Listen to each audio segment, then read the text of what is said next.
Let's bring in Steve Sands, who does this for a living. Steve, how surprised were you that Tiger decided to come back at this event? Well, I was and I wasn't. It was just kind of a weird answer. I wasn't surprised because we were told all along, Dan, and we were talking about this 3 months ago on Golf Channel, that the British Open, the Open Championship next month at Hoylake, was his stated goal, and that's where he wanted to come back.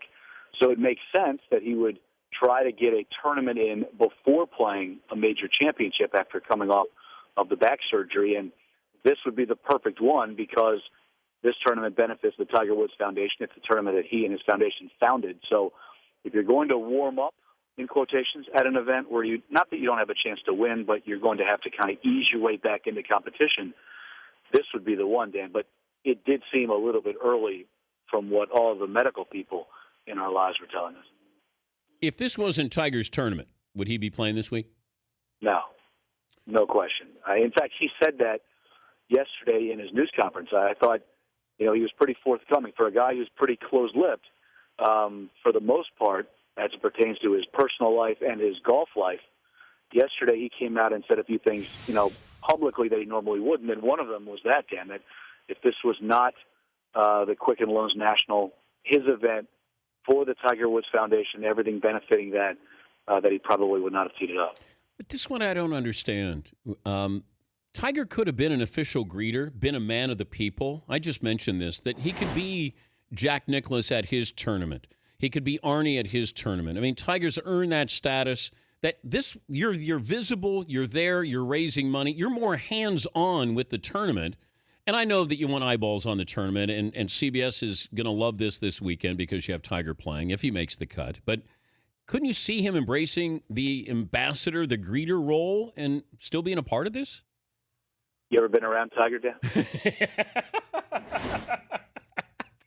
Not a good greeter.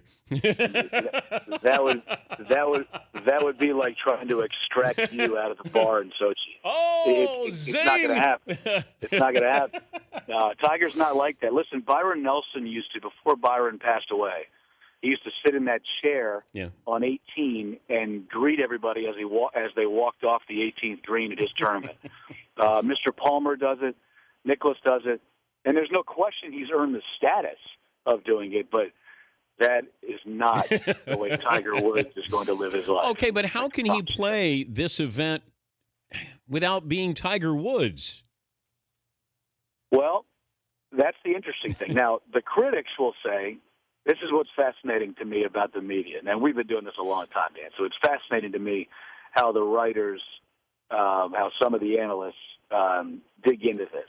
For years and years, Tiger used to tell us, I only play when I'm going to win.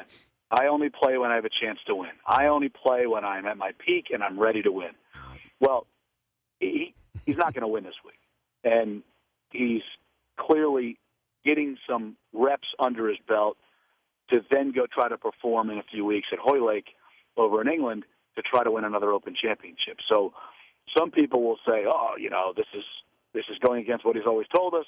And some people will say that, well, of course he has to get some reps under his belt because he's trying to win another major championship. So it depends on whether you're a Tiger guy or you're not a Tiger guy, on whether or not you're going to critique whether or not he should be playing this week. But, look, he's the most famous golfer on the planet. I don't know if he's the most famous athlete in America anymore. Maybe he is. I don't know. But he's definitely the most famous golfer, Dan, and he deserves the right, and he has reserved the right to be able to come back the way he chooses off of a back surgery, and this is the way he's chosen to do it. So, look, everybody in the world of golf is going to benefit. Sports fans are going to benefit. Certainly the Golf Channel tomorrow and Friday when he plays the first two rounds will benefit, and as you said, CBS will certainly benefit if he makes the cut over the weekend. So what's to critique? Let him play if he wants to play, and if he doesn't want to play, then he doesn't have to play. Talking to Steve Sands of the Golf Channel, joining us, Dan Patrick Show. Is the golf world getting used to life without Tiger? Well, yeah.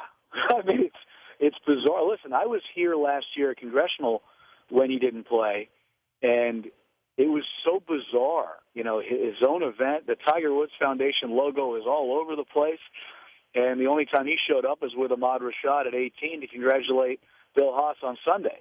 I don't know. It it's a very odd dynamic when he's not there, Dan. It's perhaps unlike any other sport because it's an individual sport. Mm-hmm. You know, if Roger Federer didn't play at Wimbledon this week, you still have Nadal and Djokovic.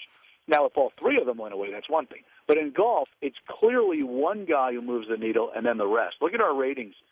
By the way, Dan, my younger brother's driving up 95 right now listening to your show and is very angry that you don't give me a little love for NBC Sports and only Golf Channel. So here we are on NBC at the U.S. Open a couple of weeks ago. Martin Kaymer dominates the field and plays beautifully, wins by 8, and the rating was incredibly low at 3.3 television rating. If Tiger, Dan, would have won by 8 at Pinehurst, what do you think that number was? Well, that number would have been almost double. It was a Pinehurst-like performance for Martin Kaymer, but Martin Kaymer has no pizzazz, no personality, and correct. very so that's little. Why golf misses. Yeah. Exactly, which is to your point, which is, does golf miss Tiger? Heck yeah, it misses Tiger. Why could you not? Why don't you have your brother stop in? He's not going that far north. Okay. All right. He's going from D.C. to Philly right now. Okay. Well, if he wants to stop in, we'll have beer and wings with him. I'm trying to think if you've ever met him. You may have met him, my younger brother. He came out a few times in Atlanta. He came out? Yeah, he comes out. No, he didn't come out. Oh, he didn't come out. Wow. Okay. I'm going to say. Well, he hasn't come out. He hasn't come out yet. But, sharing some information there, Steve, about your brother. No, he's been out and about a few times. Steve Sands of NBC Sports, highly acclaimed sports reporter for NBC Sports. Not just golf, by the way. How's that? Good God. Would you be more surprised if Tiger was in contention at the British Open or out of contention? In. I think it's a hard thing to come back from. The surgery he came back from. And from what I understand listen, I'm not a medical guy by any means, but from what I understand from all the people who we have spoken to about it, it's tough. It's almost like, it's not analogous to it, Dan, but it's almost like a running back tearing an ACL, and then when he first comes back, it takes a couple of games to get hit and make cuts before he has the confidence to do it the way he did it before the surgery. And Tiger actually said yesterday that he's not going to go, all out on every shot. And you would think that would be because, A, that's something that is tough to do considering he hasn't done that in a long time, and B, does he have the confidence that his back will hold up doing it? So it's a tough one. So if he's going to play this week, he's either going to play 2 or 4 rounds this week, and he's going to take a couple of weeks off, and then go play Hoylake. To me, it would be surprising if he won, but listen, when he plays well, he's the best player in the world. And right now, nobody's gotten after it except for perhaps Martin Kaymer of late. So who knows? But, yeah, I'd be surprised if he won. Before I let you go, if I said the best former Stanford golfer right now in the world is who? Well, you've got a lot to choose from. There's the other TW, Tom Watson. And then you have Michelle Wie. Okay, let's say I had Michelle Wie, Tom Watson, Tiger Woods right now, today, playing a round of golf from the men's tees. Who you got? Well, from the men's tees? Yeah. Oh, I'd take Tiger. The men's tees, the speed of the greens, the whole locations. Women's golf is different than men's golf, not just because of the different sexes, but because of just the way the game is played. Michelle plays incredibly high-level golf and plays about as similar that a woman can play to a man's game. But, man, that's a lot of golf course for any woman. Michelle, however, was fabulous last week. And, one of our guys that we were working with last week, Jake Firestone, and I were talking about it a lot last week, about the difference between the women's game and the men's game. But if you had to tee it up from the men's game, Dan, you'd still have to take Okay, but if, let's say, Tiger for and Tom. The women's tees. You're trying to get me to say Michelle Wie. I know you are. But, Tiger's the better player of those three. Right now, today. Well, I haven't seen him play yet. Oh, exactly. That's why it's a question here. Well, if he's doing the Dan Patrick and putting his first tee ball in the water. Did you get a breakfast ball, by the way, when you're Tiger Woods at your own event? You should.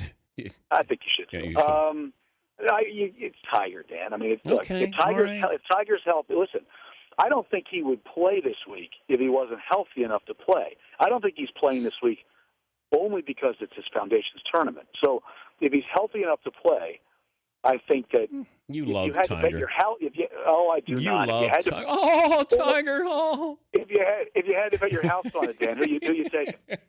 Tom Watson. If you had to bet one of your 4 or 5 worldwide houses on it, I'm taking Tom Watson. you would? Yeah. Wow.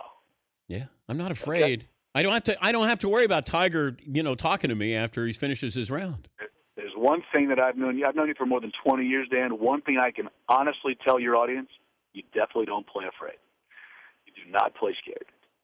Be careful out there. Be careful with what? Well, with Tiger, because he hears everything, and he may just walk right by. He may brush right by you. Can I tell you the best part of this week, Dan? I am here at Congressional today, and I am not working this week. So he can blow me off. Oh, good. After tomorrow's round. Oh, that's awesome. Why the hell did we have you on then? Sands isn't even covering this tournament, Fritz. I'm here. No. I'm here right now, but I'm not doing the events. As of round 1, I will be leaving. It's tremendous. I'll be watching on TV to see if he blows off whoever it is. Just like good to talk to you. You too, bud. All right. That's Steve Sands and his brother somewhere on 95 driving.